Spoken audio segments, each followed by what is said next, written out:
বাইরে আমাগো দেশে বিয়ে বাড়িতে গেলে প্রথমেই একটা জিনিস ফেস করা লাগে। গেইটে ঢুকতে না ঢুকতেই একজন আইসা কয়, ওমা তুমি অমুকের পোলা না? এত বড় হয়ে গেছো। আর সবচেয়ে বড় ঝামেলা হলো বেশিরভাগ লোকজনই আমারে চিনে, কিন্তু আমি তো তাকে কাউরে চিনি না। তারা যে সম্পর্কে আমার কি হয় তাও আমি জানি না।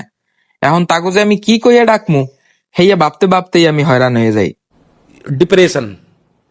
এরপর তাদের কাছ থেকে কোন রকম নিজেরে ছাড়াই আসার পর একটু ভিতরে ঢুকলেই লাইনে খাড়াইতে হয় সালাম দেওয়ার লাইগা।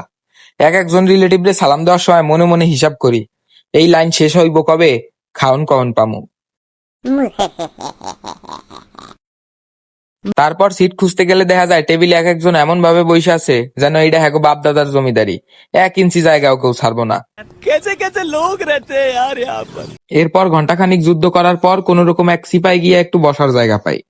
তারপর শুরু হয় আসল নাটক, খাবার সার্ভ হওয়া। ক্যাটারিং এর লোকগুলো এমন ভাবে ছুটে বেড়ায় মনে হয় অলিম্পিকের দৌড় প্রতিযোগিতায় নামছে।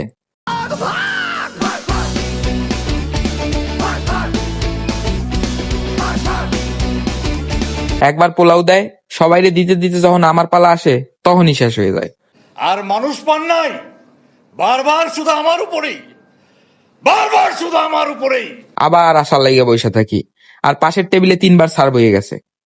কেন কেন?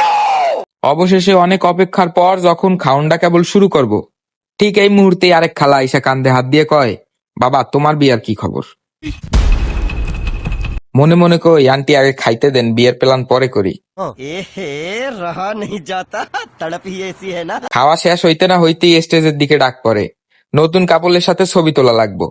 সেইখানেও একটা যুদ্ধ শুরু হয়ে যায়, কে আগে যাইবো ছবি তুলতে, কে কোন অ্যাঙ্গেলে খাড়াইবো, এইটা নিয়ে এক বিশাল ঝামেলা শুরু হয়ে যায়। সবাই স্টেজের মধ্যে এমন ভাবে ঝাঁপাই পড়ে মনে হয় সেই জায়গা ফ্রিতে আইফোন দিতেছে।